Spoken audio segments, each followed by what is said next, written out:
بسم اللہ الرحمن الرحیم۔ نور مصطفیٰ صلی اللہ علیہ وسلم کا پاک پشتوں میں منتقل ہونا۔ نور مصطفیٰ صلی اللہ علیہ وسلم سیدنا آدم علیہ السلام سے حضرت شیش علیہ السلام کی طرف منتقل ہوا۔ آپ آدم علیہ السلام کی تمام اولاد سے زیادہ حسین و جمیل تھے۔ جب حد بلوغ کو پہنچے تو ان سے اس نور کی حفاظت کا عہد لیا گیا کہ اس مقدس نور کو نہایت پاکیزہ طریقے سے ارحام طاہرات و اصلاب طیبات تک پہنچائیں۔ چنانچہ یہ عہد نامہ زمانہ تک ایک دوسرے تک وصول ہوتا رہا۔ اب وہ نور پاک آنوس فنان مہلالائل یاروں سے ہوتا ہوا حضرت ادریس علیہ السلام تک ادریس علیہ السلام کے پاس پہنچا۔ آپ 365 سال کی عمر میں زندہ آسمان پر اٹھا لیے گئے۔ پھر وہ نور متوسلخ لمک سے منتقل ہو کر حضرت نوح علیہ السلام کے پاس آیا اور اسی نور کے صدقے کشتی جودی پہاڑ پر ٹھہری۔ جناب متوسلخ کے پاس 969 سال، ملک کے پاس 770 سال، حضرت نوح علیہ السلام کے پاس 1000 سال۔ اس کے بعد جناب سام ارفحشد، حضرت ہود علیہ السلام، جناب صالح عابر فالگ ارغوا ساروگ ناہور سے ہوتا ہوا جناب طارق کے پاس تشریف لایا۔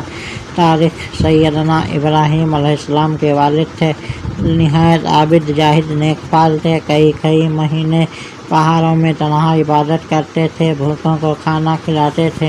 آجر جو سیدنا ابراہیم علیہ السلام کا چچا تھا، یہ بت پرست تھا۔ حضرت آدم علیہ السلام سے حضرت عبداللہ رضی اللہ عنہ تک حضور صلی اللہ علیہ وسلم کے سلسلہ نسب میں کوئی نہ کوئی مشرک ہوا ہے، اور نہ جانی کی نسل سے ولی نہیں ہوتا، چاہے وہ نبی ہی کا باپ نہیں بلکہ چچا تھا جس نے پرورش کی۔ جب آپ جوان ہوئے تو اپنے چچا کو کہا شیطان کی پیروی نہ کرے۔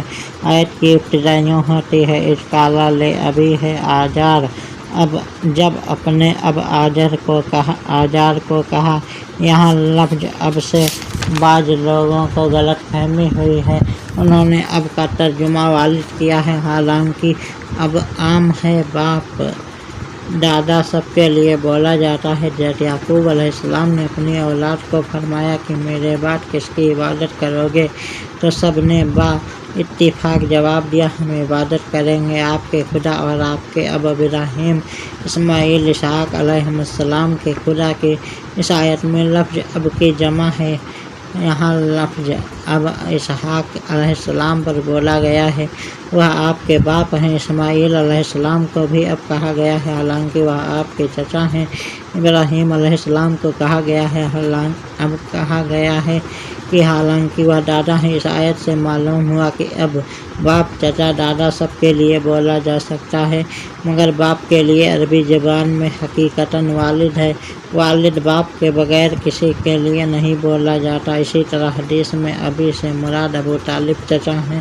یہ حقیقت مسلمہ ہے کہ نبی کریم صلی اللہ علیہ وسلم کا نور پاک آدم علیہ السلام سے لے کر حضرت عبداللہ علیہ السلام تک پاک پشتوں طیب پیشانیوں میں ہی منتقل ہوتا رہا۔ حضور نبی کریم صلی اللہ علیہ وسلم نفیس ترین جماعت سے پیدا ہوئے۔ آج سیدنا آدم علیہ السلام تا حضرت عبداللہ سارے لوگ نفیس تھے، کوئی خسیس نہ تھا۔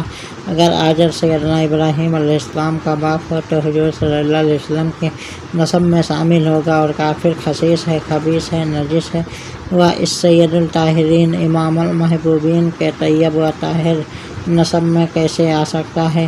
حضور نبی مکرم صلی اللہ علیہ وسلم کے سارے دادا دادیاں، نانے نانیاں پاک ہیں، اور مشرک نجس ہوتا ہے، پھر آجر کے لیے حضور صلی اللہ علیہ وسلم کے نسب میں کیسے جگہ مل سکتی ہے؟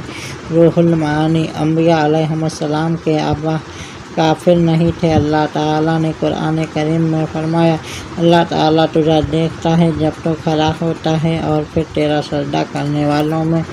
اس آیت کی تفسیر میں امام فخر الدین راجو رحمۃ اللہ علیہ فرماتے ہیں کہ اس کا معنی یہ ہے وہ نور منتقل ہوتا رہا ایک سجدہ کرنے والے سے دوسرے سجدہ کرنے والے کی طرف۔ اس آیت کا ایک معنی یہ بھی ہے کہ اللہ حضور نبی کریم صلی اللہ علیہ وسلم کے نور عابدین ساجدین میں منتقل ہوتا ہوا دیکھ رہا ہے، جس سے معلوم ہوا کہ حضور صلی اللہ علیہ وسلم کے سارے دادے دادیاں مومنین ساجدین ہیں، ان میں سے کسی نے بھی بت کو سجدہ نہ کیا۔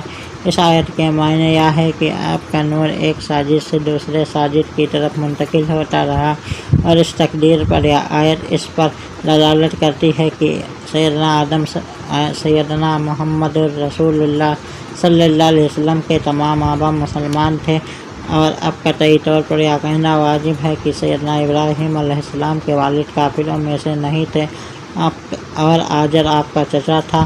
اس آیت پاک سے معلوم ہوا کہ حضور صلی اللہ علیہ وسلم کا نور جس کے پاس رہا وہ اللہ تعالیٰ کو ہی سجدہ کرتے رہتے ہیں۔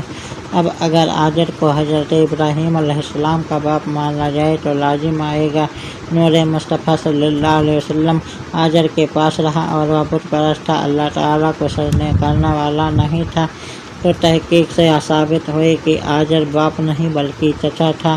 وہ جو حدیث میں ہے کہ حضور صلی اللہ علیہ وسلم فرماتے ہیں کہ میں نے اپنی والدہ کے لیے دعائے مغفرت کی اجازت چاہی، نہ ملی، زیارت قبر کی اجازت چاہی، مل گئی، پھر حضور صلی اللہ علیہ وسلم نے زیارت فرمائی اور روئے، سب کو رلایا۔ اس سے آمنہ طیبہ طاہرہ کا کفر ثابت نہیں ہوتا، اس لیے رونا فراق مادر میں تھا کہ اگر آج وہ زندہ ہوتی تو ہم کو بائی اقبال ملاحظہ کرتے، خوش ہوتے۔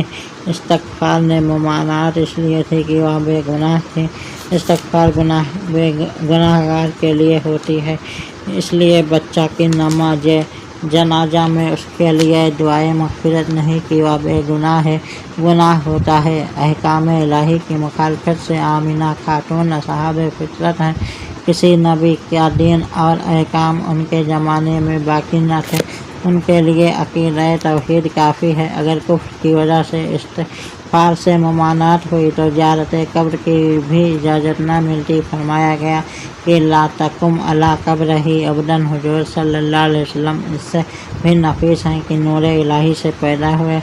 ایمان تین قسم کا ہے: ایمان میثاقی، ایمان فطری، فطرت اللہ التی فطر الناس علیہا۔ نیز فرمایا گیا کل مولود علی فطرت۔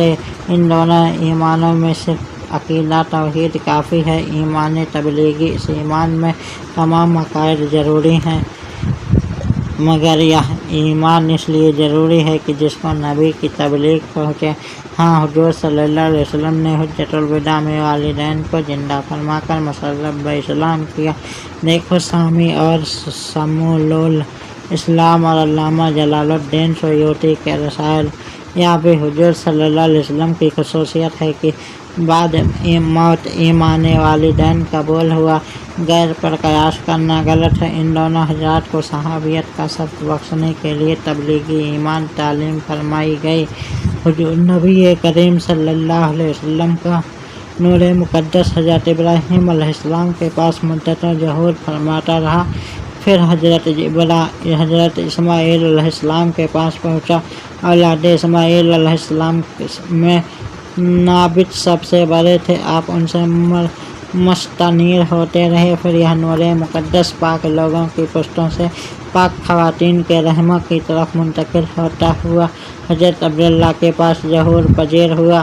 بشر کے روپ میں ایک نور جلوہ آرا ہوا، بشر کے روپ میں ایک نور جلوہ آرا ہوا، وہی ہے رہبر کونین رہبری کے لیے، وہی ہے رہبر کونین رہبری کے لیے۔